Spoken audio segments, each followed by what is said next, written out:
Have you ever been to a dentist who wants to chat with you while you're cleaning your teeth? Idiotic. Or a primary doctor with a literal 6-month wait to get in for a visit? Annoying. Sheesh. I mean, look. It's so silly, man. You don't have to deal with that, all right? That's why I like ZocDoc, right? ZocDoc is a free app and website where you can search and compare high-quality in-network doctors and click to instantly book an appointment. And you can filter doctors who take your insurance, are located nearby, and are a good fit for any medical need you have, and are highly rated by verified patients. So stop putting off those doctor's appointments and go to ZocDoc.com/tipping to find and instantly book a top. Don't you hate when you have to come up with something to eat every night? What's for dinner? Who knows? You gotta cook, you gotta plan. It's so silly, Megan Batoon. And I'm bored by it. Me too. That's why I use EveryPlate, okay? And guess what? Up your dinner game in 30 minutes or less with EveryPlate's clear, easy to follow recipes. I know the best thing is not having to worry about what's for dinner. You already know. They send you the ingredients. They send you the ingredients. They send you the ingredients. They send you the ingredients. They send you the directions. All you got to do is follow them, and then you are fine. And you'll spend less on these flavor-packed homemade meals than you would on your normal groceries or at a restaurant. So what are you waiting for? Dig into these flavor-packed meals that your household will love. New customers can enjoy this special offer of only $1.99 a meal. That's actually pretty crazy. Go to everyplate.com/podcast and use code TIPPING199 to get started. Applied as discount on first box.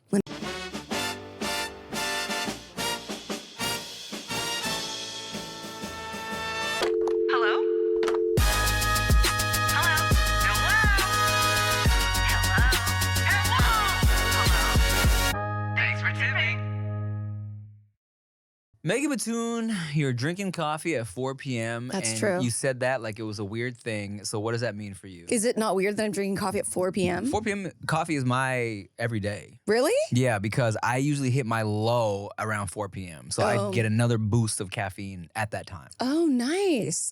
No, I usually do a coffee like right in the morning, like the first thing. I eat the same breakfast every day. Really? I do. You're one of those? Do you not? No.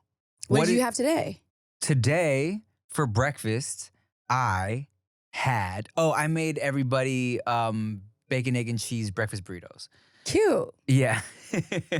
But the day before, I had leftover truffle pasta for breakfast. Okay, lit. I'm a big leftovers for breakfast person. Yeah, and you eat them warm or cold? Depends on the leftover. Leftover pizza, I'll have cold. Yeah, of course.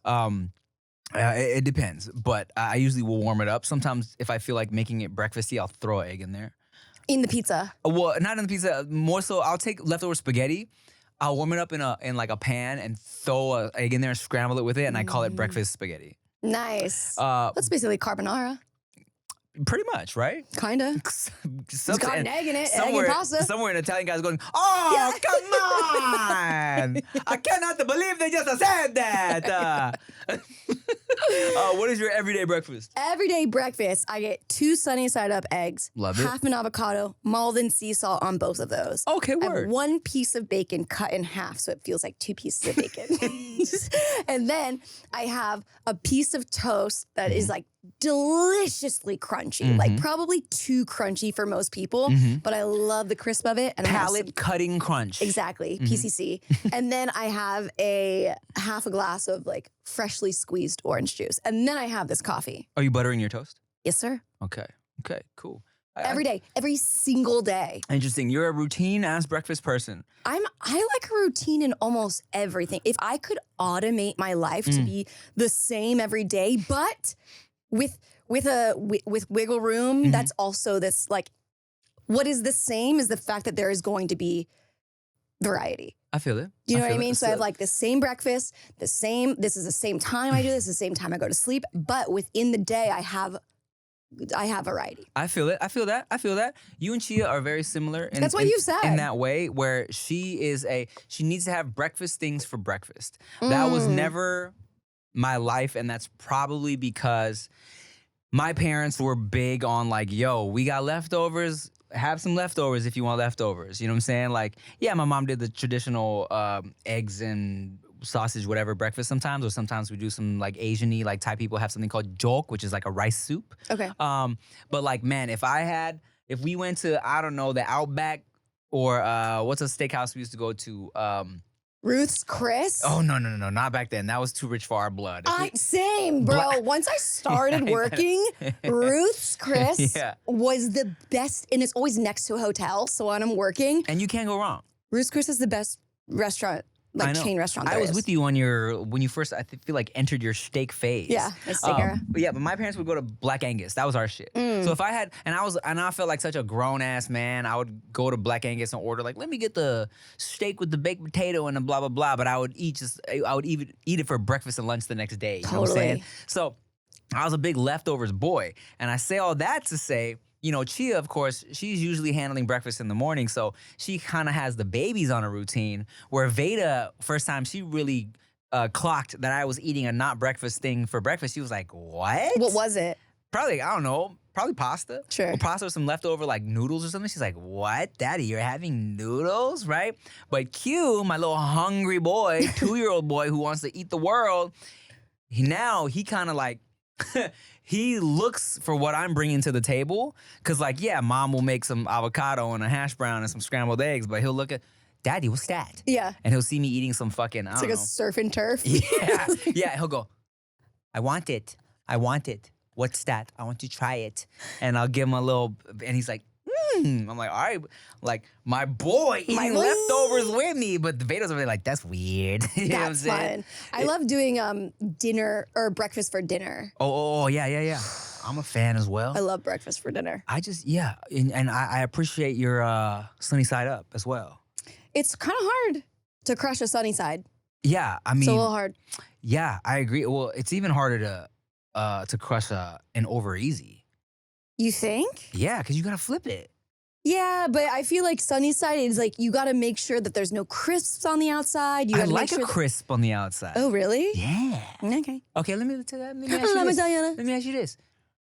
How do you prefer your sunny side? Because you said no crisp. What are you doing there? What else? What you got going on? If I don't want a big ass crisp. Okay. I'm not against a crisp, but like I want the whites to be not runny, and I want the yolk to be runny as fuck. Yeah, I got you. Yeah. I got you. I like so Thai people do this thing, or maybe I don't know. Well, Thai people do this thing with their fried eggs, where you use a lot of oil. That's a lot of oil. So then you are crisping the outside, and then they'll usually take a little spoon, grab that grease or that fucking oil, and then drizzle it. So that helps cook the egg white around the yolk. Ooh. Yeah. So you're scooping that oil if you can get in there. I try to use a longer spoon because the shit's splashing. Yeah. And I'll like. Here's what I'll do sometimes. I'll tip the frying pan. So the oil almost pools a little bit. Yeah. And then I'll scoop that and then drizzle it on the white to help cook the white. Hot. It is. Yeah, it is sizzling. Yeah.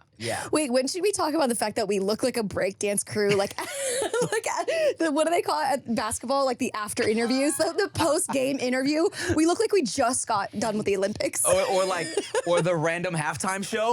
I love that we both chose this. I was going down the stairs to go pee-pee, and Megan's like, wow, look at our outfits. I was like, oh, shit. It's like a bobsledding team. Oh, the Jamaican bobsled team. Look at us. Filipino bobsled team. I don't know. I was in my closet, and I saw this thing. I haven't worn this in a while, and I decided to do an Adidas situation. I love that. Didn't like the brothers of Adidas and Puma, they used to work together, and then they fell out, and then they each made their own companies that are competitors now? Really? I think so. I did not know that. I might be wrong. This has nothing to do with what you just said. Can't wait. My favorite segue. But do you want to know how my brain got there? Yes. Oh, that's the best. Okay. Take me on a magic school bus journey through your brain. What I'm about to tell you is about the Willy Wonka live Broadway musical. Wait. What? You're not going to figure out how I got there. No, but there's a Willy Wonka live Broadway musical? Yes. You know, that's my favorite movie. I know that. Keep going. I'll tell you how I got from dueling sportswear brothers to this. Okay. For some reason, no, it's not even for some reason. It makes perfect sense if you see what happens in my head.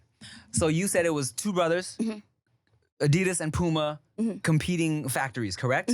That made me think of this Twix commercial where there was two factories next to each other, and they were like, oh, left Twix and right Twix were competing against each other in these two fucking factories. Well, but you know, it's the same shit, right? Yeah. Which made me think of Willy Wonka. Why? The factory? Because it's a chocolate factory. Sure. And which brought me to this clip I saw the other day about people reacting. They were tripping out because, so there's a Willy Wonka Broadway musical that is accurate to the original book, which is way more dark and violent. Right, the raw doll. The raw doll. So this clip I saw specifically is Veruca Salt and the Oompa Loompas are singing the song from the musical, Oompa Loompa Doopa Dee Dee. But as they're singing It's this song, doopity-doo. depending. You're right. Dupa depending. Dupa depends. And in this clip I saw, while they're singing her song, I think it was Veruca Salt. The girl, she's in like a pink frilly tutu, and it was so sick because I saw it coming the way they did it. She runs off stage, and the Oompa Loompas grab her back. You think it's her, it's just like but it's a dummy, and they rip the body apart and toss the body parts. It's fire. But all the comments were about like, oh, my child was like crying in the audience. But then the other comments were like, this is accurate to the original book, you know? Interesting. Yeah. Oh, so that happened to Veruca Salt, but not Violet Beauregard, because in the movie, then she is the one that gets like pressed to filth. So apparently in the musical, right, Violet, right? So in the movie, right, the blueberry blows up from the blueberry, and then they wheel her off, right? And they say she gets like pressed for juice in the book too. Yes, okay. Apparently in the Broadway play, they wheel her off. She explodes off stage, and her body parts fly onto the stage. Oh my God. Yeah. Apparently it's super violent, super great. Cool. Yeah, and I saw the pictures near the Pantages when I was driving by, and I was like, "Oh, okay, cool." Like, I've seen the movie. Yeah. I didn't know they were doing all that. So now it's like, ooh, I'm curious. I love Willy Wonka so much. I kind of wonder what it would be like if Tim Burton directed it, because you're saying like the book is much more dark than the original 1971 Gene Wilder. So I'm like, oh, if he would have directed it. Well, I don't even know when he was born, but it's interesting. I wonder how much darker it could have been. What do you mean? But Tim Burton did the I guess you're right. He did the Johnny Depp version. Yeah. Oh, okay. But they didn't really. Wow, it's crazy that you had that thought, and it happened. Yeah. But then I feel like they wanted him to do a more it was like kiddish, commercial kiddie version. Yeah. Yeah, if they would have let him just go off, it probably would have been different. Yeah. You know what I'm saying? Mm-hmm. I was watching the Pee-wee Herman documentary recently, and Tim Burton directed that. It was like his first Pee-wee's Big Adventure, or like the Christmas special. I'm not sure which one, but like that was Tim Burton's like first film. What? I know, it was crazy. But yeah, I was so interested. I did. You know what I did? What'd you do? I did a high school presentation in an AP Lang class. And I did it on Pee-wee Herman because it was about like people that have been ostracized from society. Oh shit, for real? I got a D. What? Why? I don't know. I really don't. I was a pretty good student, so I really don't know what happened, but like I tried my best, and I would say, especially after watching this documentary, that he was ostracized. For sure. 100p. Yo, look, let me tell you, man, there's something about There's something about fucking teachers that have issues with sexual content docking their students, I feel. Because when I was in honors English my freshman year of high school, fucking Mr. Schult. Oh. So first half of the year, we had this phenomenal teacher. Her name was Miss Fitzsimmons. She was fucking lit. I loved her. Okay, cool. Lit. That wasn't even a pun on purpose. She was lit. Okay, AP lit. Yes, right? we get it. I didn't at first, but the second time, I know. So she was so cool, bro. Like she had a genuine passion for language and shit and words. Like she would do this thing, and it wasn't even fake. Every day she would hold her little coffee cup. And if she said something that, if we said something that gave her legit chills, she would go, and she would drop her cup. And drop it? It would drop, and it would always fall perfectly. It would never spill. Oh. But like, so a hack for her was she loved the word morose. Okay. So like anytime someone used the word Sure. morose, it was like automatic. She loved it, right? So she would have us do these things where it was like, read this passage, read this poem or this short story and say it was this yet this. And you know, and it's just like a generic, like general, what was this, right? So me and my partner, we read it and we were like, let's get her, right? We're like, let's get her. Optimistic yet morose. Yes. We hit her with that, dropped it, boom, fucking lands. We're like, yes, we got her, right? She was great. Loved her. Okay, where'd she go? She ended up getting married and moving to England to be with her husband. So, fucking men, fucking love. So, second half of the year, we got this guy named Mr. Schultz. Hated him. He had wore a stupid, dingy green leather jacket. This fool's hair was always looking a mess. Stupid. Anyways, I was doing a presentation with this girl in my class, and we had a whole point that I was making about how, I forget exactly what it was about, but it was about how like the writer emphasized the bedroom as being like a bed being a special something. And I was trying to make my point about how like, oh, when you're married, the bed is an intimate place because, you know, that's like where you go to do your intimate things, right? And I was trying to make a point, and this fool in the middle was like, Tim, please, enough. Cut me off because I was like, yeah, talking about sex and stuff. He's like, Tim, enough. Gave me a D on that presentation. What is up with the D's? Dude, so fucking, I hated that fool. Yeah. I didn't really like my chemistry teacher either. I feel like sometimes teachers my chemistry teacher was like so young that I feel like he had just aged out of being in college himself. So then he was like, our age gap wasn't that much, but also chemistry, hard. I hated chemistry. Chemistry's so fucking hard. I actually dropped chemistry. And also, why are we taking it? I'm an artist. I'm an artist. All I need to know is the colors to mix. I don't need to know the nitrogen of it all. Who needs to know unless you're a chemist? Right? It's so silly. Like, when will chemistry ever help you in adult life? And we're talking high school? Yeah, and we're talking not love chemistry. Yeah, I know. That's the one that matters. It's so dumb. Okay, so this teacher was. He was just he had this like air about him where he just wanted to be right, and he wasn't really teaching us. Like if you were wrong, you were just wrong, and then I felt bad for being wrong. It was awful. I've never like had a tutor for anything, but I had to have a tutor for chemistry. Yeah, I took chemistry. I didn't dislike my teacher, but I think halfway into it, not even halfway into it, I was like, I don't understand any of this. Yeah. So I already had the credits I needed to graduate, and I ended up, because I liked the people in that class though, I was like, can I drop this class and just be your TA? So the teacher's like, yeah, fine. You did? I ended up being her TA, so I was around hanging out with all the people in that class that I liked, but I just didn't have to do the work anymore. That's cool. Yeah. I also like, during college, I think, yeah, I also had like a chemistry. I dropped something else. Nothing in that realm was ever my bag. You know? Just not for me. It kind of sucks that that's what we're forced to learn. I wish that, I mean, there's so much to talk about of like what we would change about the public school system, but I feel like it would be better to be a little bit more exploratory of students, to be like, what is interesting to you? Because when you're interested and your energy is flowing, you're going to be more successful. You're going to remember things. You're going to actually like, it's going to help you develop into what you're going to be versus 100%. Giving us pre-calc that we will never use ever. Megan Batoon, let me tell you what's great about this fucking school that I have Veyda in. It's so fire. I don't even remember what this what it's called, like the system that they use to educate, but it is very much so motivated by what the kids like. Okay, so is it Montessori? It's not Montessori. Oh, it's a something similar though, but it's not Montessori. Okay. So like for example, the other day, That's great. I had mentioned because we do these like family shares, and I had mentioned briefly that I worked at a restaurant, okay? What is a family share? So every week a different family of the kids will come in, you do a family share where you can do, it can be as minimal or as like detailed as you want it to be.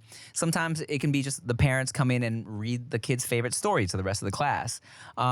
This past month, it was a very like, they wanted to emphasize like food and that and all that. So for Veyda's family share, I talked about Thailand and my family's restaurant, and we brought in some mango sticky rice for the kids to try. Cool. And since Chia's half Salvadorian, we brought in some pupusas for the kids to try. And we talked, and like Chia did something super cute where we brought in like Play-Doh, and so we could mimic how to make pupusas and like very interactive with the kids. So it's like you come in and you kind of share either what the kid loves or what, you know, things about their culture or their family, shit like that. Cool. So on one of them, I had brought up that, yeah, like my family had a restaurant and I was a server. And so later, one of the teachers was like, hey, Tim, so after you left, the kids were asking about working in a restaurant and being a server. So she's like, would you be down to come in and share some stuff about that? And I'm like, sure. So their whole curriculum is motivated by what the kids are showing interest in. That's great. And they'll build around it. That's great. Isn't that fire? Yes. Yeah. Oh, I want to know what it's called. I would love to go on Reddit and look it up. I'll Google it right after we wrap it up. Or maybe when we take our poo-poo break. That's awesome. Yeah, man. So say all that to say, fuck Mr. Schultz and your green jacket. Not even worth pronouncing your name right. I don't even remember what Mr. Shit. Yeah. More like it. Exactly. Shout out to Miss Fitzsimmons. I hope you're doing great out there in England. Miss you. Miss you. You're great. Anyway, I see you have something in that cup. Not anymore. Wait. Okay. We'll pour it up for the first question. We gotta keep it on the same level.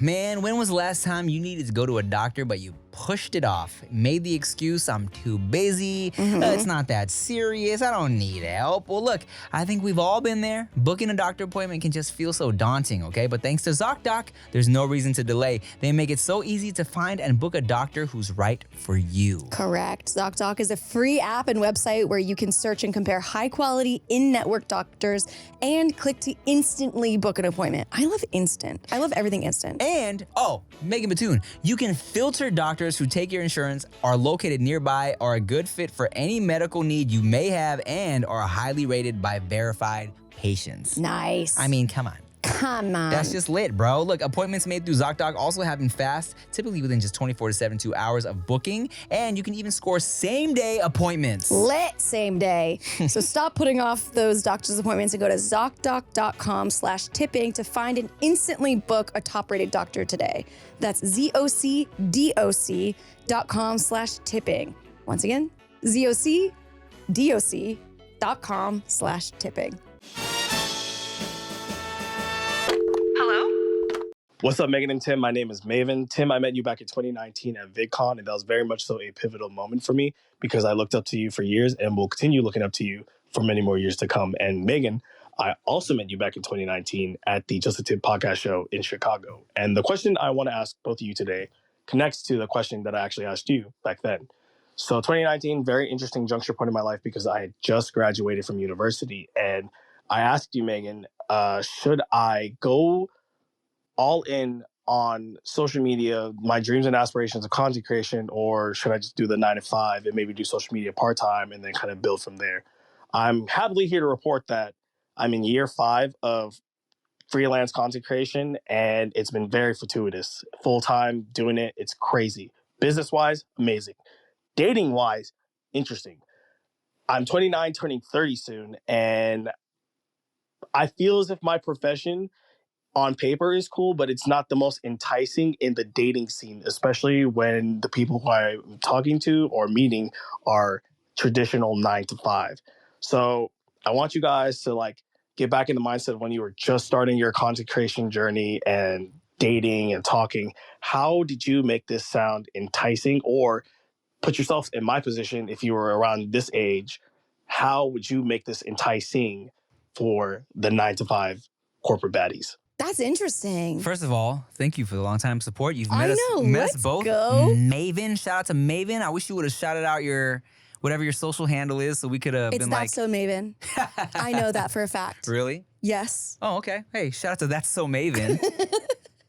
Shout out to Jamaven Me Crazy. Nice. No, that was all right. Shout out to Don't Go Jamaven's. Don't go. Don't the go Waterfield. Don't go what?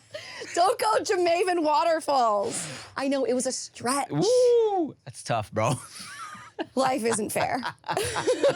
Ah, man. But I love it. You gotta try. You always try, and you did, and you're 5 years deep into content creation, and you did it. The whole time he was talking, I was like, I hope this is a success story. Yeah. And that's lit. It is a success story. Yes. Except for what seems like the dating part. I have thoughts. Let me hear. I will tell you my thoughts. I will say this. I was very lucky to, when I met Chia, Mm-hmm. I was doing well on YouTube and the internet shit, where I don't think she was worried about me financially. Right. You know what I'm saying? Where even with her parents, she could say like, oh, he's doing this, but he makes good money. You feel me? And so in that regard, that wasn't something that worried her. And also, I was lucky in that she wasn't a fan when we met. Oh, no? No. How did she know? How did she find you? If she was Long story short, we had a mutual friend who also used to be a creator. Okay. And I met her just like, I was just on that girl's Facebook and was like, who's this girl? She's cute. I see. And so Chia, like, although maybe through her conversations with her friend learned what I did and who I was, wasn't like a fan and somebody who I was worried about, like, oh, only coming after me for my money. You know what I'm saying? Shit like that, right? Because that is something when you gain a following or some money from doing that type of shit, it's in the back of your mind. Like, does this person only want me for clout or money or whatever, right? So I think it was kind of like just like perfect where I didn't think she was after me for whatever reason, and also she wasn't worried about what I was doing as a career, right? Even though it is like a scary thing to talk about when you have more traditional people. Yeah, of course. Right. And so I say, so my thought for him is, I think the easiest way to meet somebody when you're in that space is to meet someone else who's in that space, you know? Like, who shares your love of content creating and making, and you know, where you're at, like a VidCon or shit like that. That's true. That's a great piece of advice, but he's saying when he's dating people that aren't in the same industry, like the 9-to-5 baddies. Yeah. Where it's like, I understand that like content creation now is like people can accept it as a real job. Yeah. But at the same time, like, I don't know, also in my experience of like dating people in like film or like not content, not internet stuff, but more traditional media, even though it's still entertainment, like sometimes I can feel like, oh, do you think this is like a lesser art form? Yeah. But even though we have more control and we have more, you know, freedom and stuff. But yeah, if you're like dating someone who's a dentist or something, it's like, oh yeah, like how's your videos going? I know, it's weird. How's your little fucking TikTok doing? Yeah. You know, no, there's if you put little in front of anything. I know. It's just a way of just like super just taking it down a notch, right? Being very just condescending about it. Even if you're not doing it on purpose. Because I've done that just like on accident. Really? Just to the homies. I was like, how was your little show or whatever? You know what I'm saying? Like, but just like... It's like... Yeah, and then like but not on purpose, you How's know. your little show? But I do recognize that is like, you know, it comes off like condescending, you know. Totally.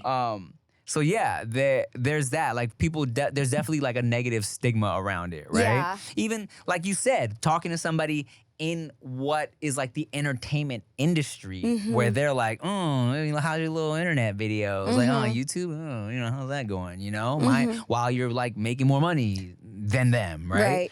And that is where it's tough, because I see what he's saying, where maybe he prefers somebody who's not in his industry, right? Because I think what I loved about Chia, especially, you know, now that she's here in LA and we're married, is she's not somebody who is like constantly trying to make content all the time and, you know, is worried about likes and Right. Instagram and shit like that. You know what I'm saying? Like it was great to get into a relationship with somebody who was quote unquote normal to kind of balance what I was doing. You know? But at the same time, like I see how it would be easy for somebody who's in like an influencer to date another influencer because like someone understands what you're doing. Yeah. I think at the end of the day, you gotta be with somebody who is not gonna be judgmental, right? Right. Mm-hmm. That's true. I'm trying to think of like, I mean, I guess that like cuts through the fat of it all to be like,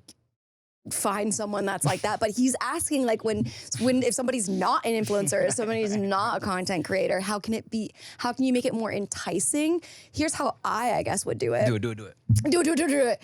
Is like when they ask you what you do for work, I mean, you could say like, I mean, this is funny. This is like something an ex told me years ago because I hate the question of like when people ask me what do you do? Yeah. Because I'm like, I don't know why it bothers me, but it really does. But anyway, so he was talking to me about it and he was like, just say that you're like, you have an independent media company and you're an entrepreneur in entertainment or something like that. And I'm like, okay, cool. Yeah, I mean, like that makes me feel a little bit better about it. And I think that the cool thing about being a content creator or like an internet personality is like you are in control of your own career. And it is like I'm making this thing with what I have, and I'm not waiting on anybody else to give me the permission to do so. And so I think that if you're talking to someone that works a 9 to 5, like there's probably a lot of respect and freedom that comes along with that. Be like, oh yeah, this person is like following their dreams. The only issue that I have is like maybe some people can think like, oh, you just like your life is so easy. You make videos, you talk about what. It's just like I don't know. I know. I think there is like a little bit of a deficit when you're dating and being a content creator. And, you know, and that's the thing. Like I always tell people too, like when we talk about the people in your life that don't do what you do, that's when it gets difficult for people trying to come up, right? Because like, yeah, when I was broke, I think it would have been way more difficult for me if I was surrounded by people who didn't understand it, who were judging me for it. You know what I'm saying? The fact that I came up with homies who were not only on the internet, but also trying to be actors and trying to be like, you know, YouTube video makers and content creators, that was what helped me stay in it. You know what I'm saying? So, you know, it's tricky. Yeah, but like Megan said, you know, look, when I'm on paper, video production, advertising. Because at the end of the day, our biggest bags are when we're making content for big companies to make, you know, like promote like advertising. Yeah, for shit, exactly. You know? So it's like, yeah, I'm a video creator and advertising content commercial director. You know what I'm saying? Let's go. Let's fucking Throw go. all the words in. All that waste management. That's when I take my poop breaks. Nice. Social communications coordinator, you know? Absolutely. So yeah, man. Look, for you, bro, you know, like he said, he's almost 30, which means anybody who he is beginning to communicate with and canoodle with, potentially they're looking for a serious relationship. Yeah. So yeah, of course, your career is going to be a big part of the conversation. You know, but I think like when you're on any job interview, which is like, you know, your first couple dates.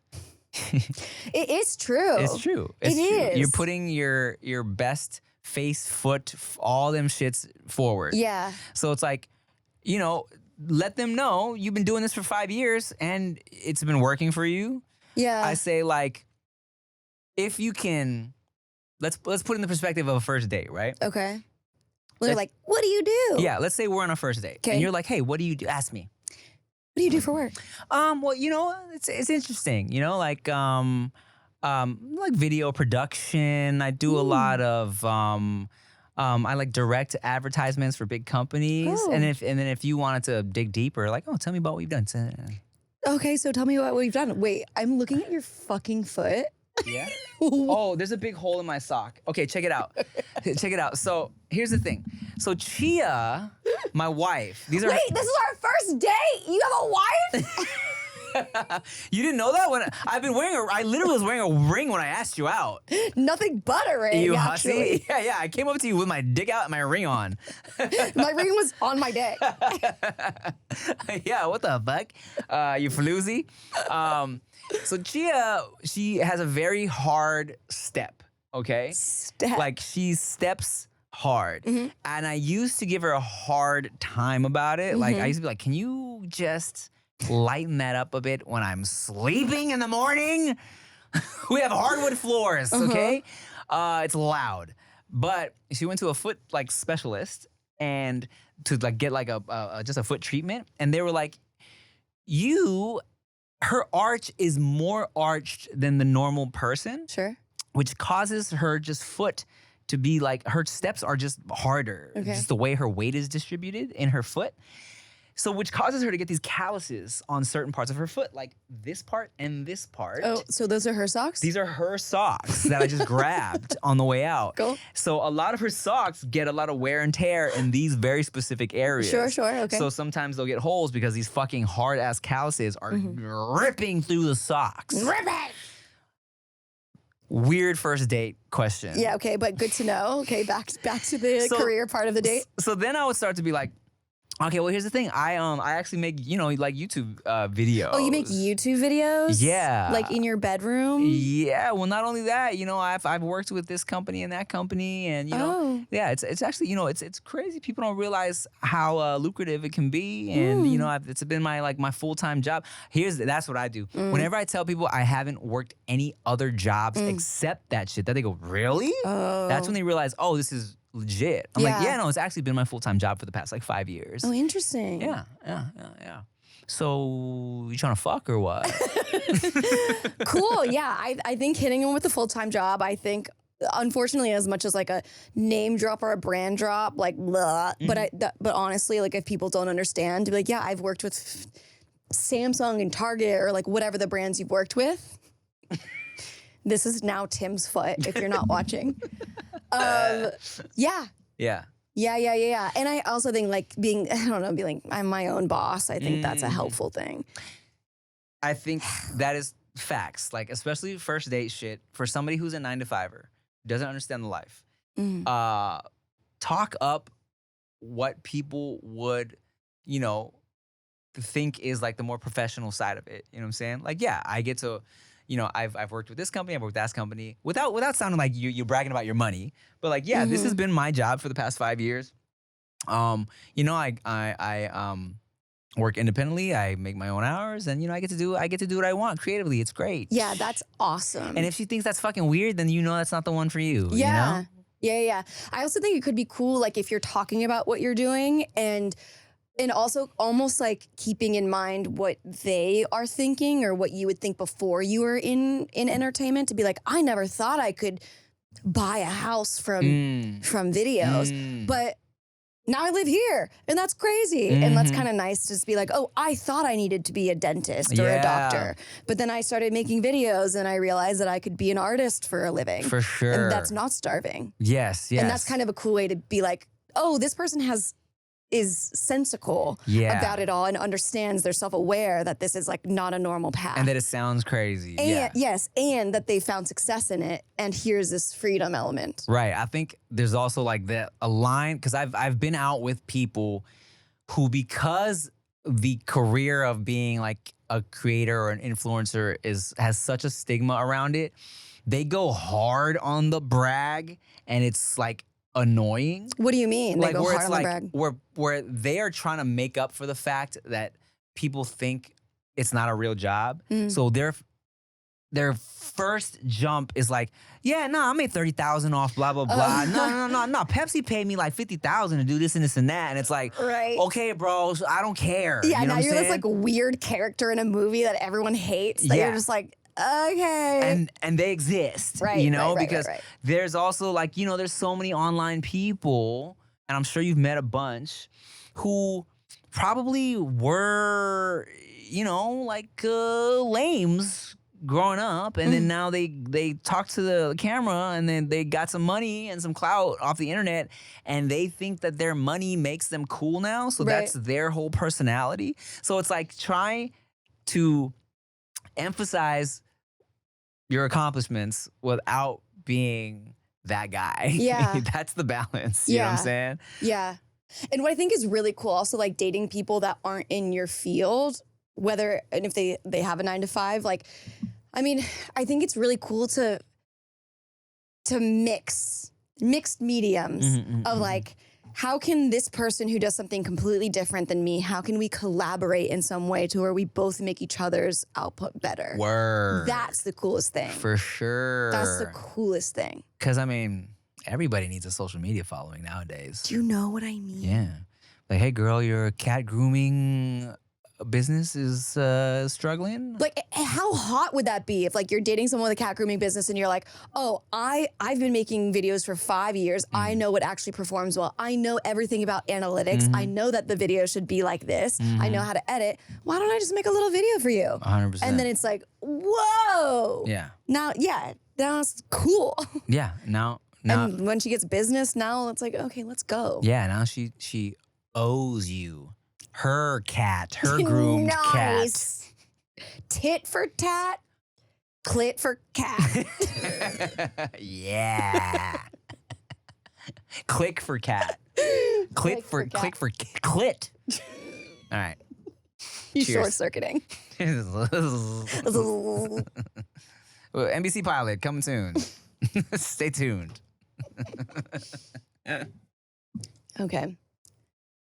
That was good. Okay, so this is a little break. I need a break for my little throat. What happened to your throat? I've been talking. I've been talking. All right, Batu needs a yap break. Let's take a minute.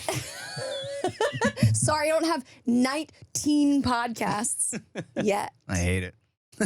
Man, if I had another podcast, I don't even know what it'd be about. Actually, I do. It'd be called Progress Rapport. And it's about... And it's about me and other artists. I would interview them, and it would be like, we talk about our process and the progress on the projects we're working on. But it's rapport, like RAPPORT. I understand. Anyway, want to be the first guest? Sure. Oh, man. Look at my daughter. This picture just got sent to me. Her little pigtails. Yeah. We've been showing her Matilda for the first time. She's obsessed. It's lit. Oh, Matilda. Miss Also Honey. Raw doll. Yeah, Miss Honey was my first gay awakening. Really? And there's a Reddit post that's like, if you liked Miss Honey, you're gay now. Miss Honey is the gateway drug to female gayness. You know who I would say I would, all right, let's just roll. Let's just roll. I'm already rolling. Well, bruh, I wish. I've never rolled, actually. Like Molly Yeah, never. or acid? Never. What's rolling? Either one. I think it's, I don't know, man. I don't know what these kids, I don't know. I've just, all of them, I haven't done it. I know. You've not done a lot of things. I just, yeah. Which I think is cool. I'm just a little scared of drugs, to be honest. What is scary about the drugs too? I know I have, and everyone says this, but like an addictive, like trait. Yeah. You know what I'm saying? Like I love food. I love to drink. I love butts. And it's like, I just don't want to start doing a drug. I get it. You know what I'm saying? Yeah, I do. Now, mind you, like we've said before, we talked about like getting high and just not really enjoying it. You smoke like regularly now. Well, yeah, I'm figuring that out. Okay. Here's the thing is like, I don't think smoking is helpful in the long run. Okay. Like even I was talking to another person, I was like, oh, I have my best ideas when I'm high or horizontal. I'm like, actually, I think maybe being horizontal is better because some of my ideas when I'm high are not good. Not. And so I don't think that, I never smoked in high school. Yeah. I never like went to parties. I was a late bloomer in every regard. Oh, shit. Like, I think the first time I ever smoked weed was I was like 25. Word. Which I think is probably late for most people, like people smoke in like high school. Yeah, isn't that crazy? Yeah. Yeah. And so, yeah, I ultimately don't think it's helpful for anything. I mean, if I smoke one day, I'm like super groggy the next. Mm-hmm. So, yeah, I'm like I'm taking my distance. So anyway. Yeah, look, as I've shared before, I don't enjoy the high. The few times I've been high, I didn't like it. What do you not like about it? I just when I drink compared to the times I've been high, right? Even though sometimes I black out. Even though I wake up in literal jail. but when I'm fucked up until I black out, yes, I feel like I know what I'm doing. Oh, I see. Yeah, right? Yeah. Even though I'm making bad decisions, I'm in the bad decision. I don't like that when I was high, I'm like, oh shit, she is pissed at me right now. I should do something about this, but I can't. Yeah. I'm like, I feel like I'm in the it's like Get Out, and I'm in the whatever it's called, right? And I'm like, I see everything that's happening, and I can't control. Yeah. Or like everything's late, or like one time I was super high, and I knew Rick was telling me something really important, and I was like, yes, I was nodding, but in my head, I'm like, what is he talking about? I don't like that feeling at all. I know, it's so out of control. Yeah. It's so out of control. And when I'm drunk, at the very least, I'm like, yeah, I might be obnoxious. I might be wilding a little bit. But in the moment, I at least feel like, I know what's happening. Yeah. Yeah, that's real. Yeah, and that's the difference for me. You feel me? And I'm just not a fan. I get it. Yeah. Now, granted, people have told me different things about different like drugs. Like I would be curious to see how like some mushrooms would go. Yeah, I think mushrooms are very chill compared to everything else. Because also mushrooms, I feel so that's like a psychedelic. So it's just like it's changing your brain state a little bit, but you're still aware enough. Yeah. I feel like. I don't know. I really need to like look in. I mean, I don't need to do this, but I think it'd be interesting to know like how different drugs affect your body and your brain. Yeah. But yeah, I think weed like distorts it and distorts reality, where shrooms, I feel like maybe like expands or enhances reality in a more loving way, is what I've heard. Yeah, I think so. I mean, someone described it to me one time. Have you shroomed before? I have, yeah. Okay, cool. And you enjoyed it? I did. Okay, cool. I haven't done like a full trip, but like one time I had like some chocolate, and I guess the most I've like tripped, I had like some chocolate, and I saw like my friend's laundry moving, and I was like, whoa, that's weird. Okay. But other than that, I've like felt very like loving towards another, like love without attachment towards another person on shrooms. And I see why that would be fun. Like my homegirl said, it's like she walked by some flowers that she would normally just walk by, but she stopped and she was like, wow, these flowers are beautiful. And you appreciate like the colors and everything. Like that sounds great. You know what I'm saying? Yeah. But at the same time, there's a part of me that's like, I'm also already just happy and appreciative of life already. Do I need a fucking substance to make me do that? I don't know. Anyway, pre-order Justice Court. Anyways, if y'all love to drink like me, it's not pre-order anymore, buddy. It's available. Oh, let's go available. Order that shit and it'll get sent to you, and it's great. It is great. 95 proof. That's strong. But smooth. Let's take a question. Okay.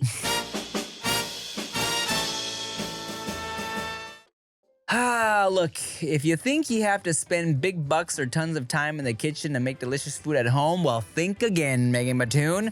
When you use EveryPlate, you get restaurant-level deliciousness week after week with recipes like crispy buffalo ranch chicken and cheesy Mexican-style street corn hash. Look, I love a good hash. I love me some elote. And the fact that EveryPlate can hook me up so I can do it at home, it's lit, all right? It's lit. And you'll spend less on these flavor-packed homemade meals than you would on your normal groceries or at a restaurant. And the cool thing, a friend told me this the other day, that they were like, I don't have enough brain space to think about what to cook for dinner. So the fact that they send you all the ingredients, they send you the directions where you can just like kind of clock out and just make it in 30 minutes, lit. Yeah, she was always like, ugh, I can't believe, what am I gonna make for these kids? Every night, we gotta make dinner for other people. It's so dumb, Megan Mattoon. That's why I F with EveryPlate, okay? Now let me tell you, thanks to EveryPlate's constantly rotating weekly recipes delivered right to your door, you'll always have the best answer to what's for dinner, okay? And Lord knows these kids are always asking what's for dinner. So what are you waiting for? Dig into these flavor-packed meals your household will love. New customers can enjoy the special offer of only $1.99 a meal. Go to everyplate.com/podcast and use code TIPPING199 to get started. Applied as Hello? Hey, y'all. First off, I just want to say that I am so proud of both of you and how far you both have come in your lives and how far I know you guys will keep going. So, yeah, keep up the awesome. My question is, what do y'all do to save money? I am terrible at it. As soon as I have a little bit of money, I go spend crazy. Usually food, more often than not, uh, my hobby stuff. But yeah, like, what do y'all do to, save money for a quote unquote rainy day or I don't know, a big ticket item, you know? All right. Thanks, guys. You keep safe. Love you. Bye. Dang. So sweet. So nice. So sweet and nice. First of all, thank you. Yeah, thanks. That was really sweet of you, bro. And secondly, I think I heard a little Toronto accent. If you're a Mandem, yo, big up to the Mandem in Toronto. I think I heard a little low-key accent there, Okay. fam. But the money part of it all. here's what I do immediately. And what do you mean immediately? As soon as I get like a check, I put like half of it in my savings. Great. At least because of taxes. Yeah, no, my dad would love that. Yeah, I don't know what field you're in, but entertainment shit. Someone told me early on, like, yo, entertainment shit, your money, they're gonna take half. Taxes are gonna take half right off the bat, so be ready for that. So I will always tuck away like at least half of the check. It's fucked up. It's so stupid. Is it not like that in other industries? I think maybe if you have like more of a quote unquote real job, it's not as crazy. Because they take it out for like Social Security or something? I don't know, man. I don't know how it works. I don't know. It feels like entertainment was maybe the wrong industry to get When you're into. working a W-2 job, your employer does pay part of your federal and state taxes. And when you're an independent contractor, you pay all of it on top of the fact that they're not taking it out throughout the year. That's why you owe versus getting a refund when you have a W-2. Thank you, real job worker. It's kind of jarring the first time you are making good money. And It is more than jarring. It's almost suicidal. Do you remember? Yes, I do. The first year, like you made good money. Yeah, I really and do. you didn't have like your LLC and shit. I've literally never seen the amount of money before that was on the tax form. It was like, you need to pay this much. I was like, I've never seen that much in my life. I know. When was the last time you got a tax refund? I was 18. Bruh, I know. Anyway, the first thing you do, you set aside some money. Then what? Definitely set aside some money. Second of all, if you're trying to save money, which is fucked up, which is like I've probably had to do that for the first time in a couple years, where I was consciously like, okay, I need to probably start saving money because of these goddamn babies. Yeah, because we got her in private school, and we'll have him in private school eventually. And private school is expensive. I bet. Okay, Megan Mattoon, have I told you this? What? I'm spending more on Veyda's preschool than I spent on my time at Cal State Long Beach. Really? Yeah, brother. And do you tell that to her every day? Every day. Baby girl. Instead of a bedtime story, you read your expense I'm report. like, baby girl, you better appreciate your fucking finger painting you're doing, okay? This is a $12,000 finger painting. What'd you do at school today? You jumped on a trampoline. Cool. This is how much it costs me. Yeah, well, that'll cost you your braces. Yeah. But yeah, it's a lot. So me and Chia are really trying to, be just a little more just aware. But okay, so I feel like if you are trying to save money, Save money. I think a lot of it comes down to what do I want and what do I need? Oh my God. Literally a visceral reaction in my. I feel like the first lesson that I've ever got from my parents wasn't like the birds and the bees, wasn't like anything. It wasn't religion. It was literally the difference between a want and a need. Oh, but the thing is, here's the thing. My dad was always right. I just feel like he was giving me all this information before I was ready for it. Yeah. Where I was like, no, but what about like Barbies and like playing? Yeah. It was like, what about your Roth IRA? Oh God.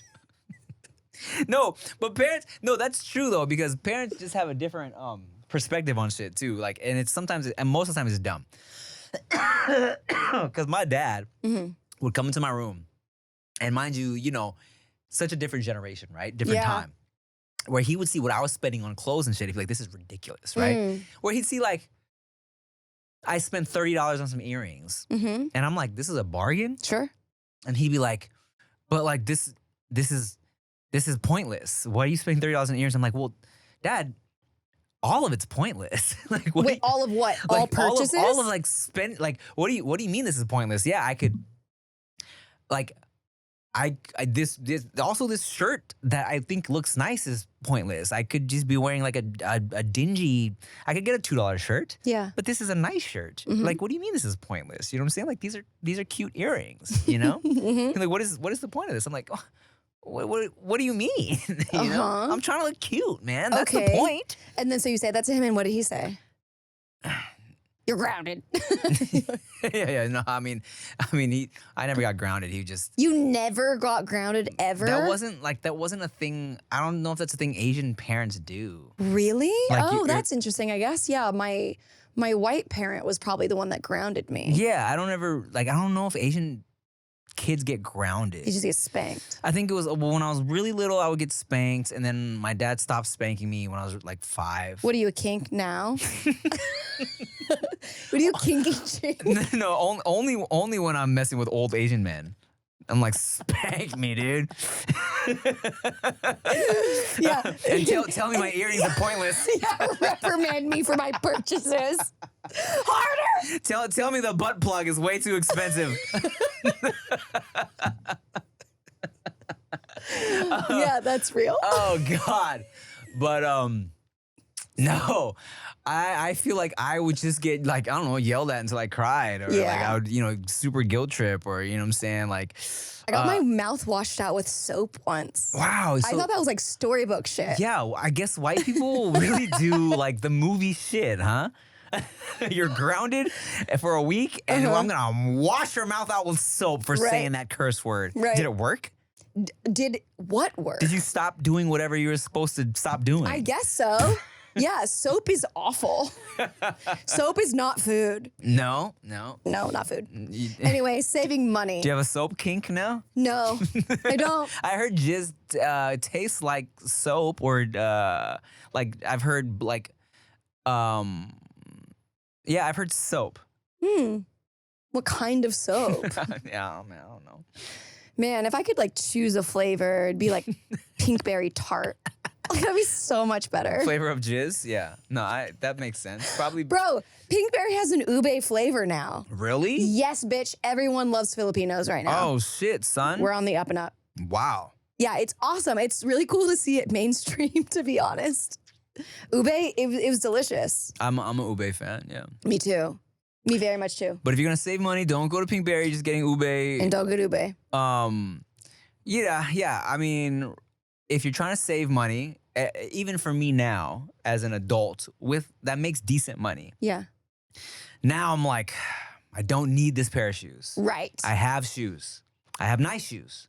I don't need to be buying shoes. Or I'm like, ugh, do I need to Uber Eats a fucking steak tonight? No, I have bacon in the fridge that I've been not making for a long time. You know what I'm saying? Like, it really comes down to prioritizing what matters and what is maybe like frivolous. You know what I'm saying? I know. It is true though. Like, want and need is a real thing. I don't remember the last time I ate out in a restaurant, to be honest. Word? Like, I loved, like, when I was like a workaholic, Uber Eats, Postmates, all the time. Go out to dinner all the time. Yeah. Now, I feel like I'm pretty, well, I think maybe this is like the way that I grew up also, is like not having a lot.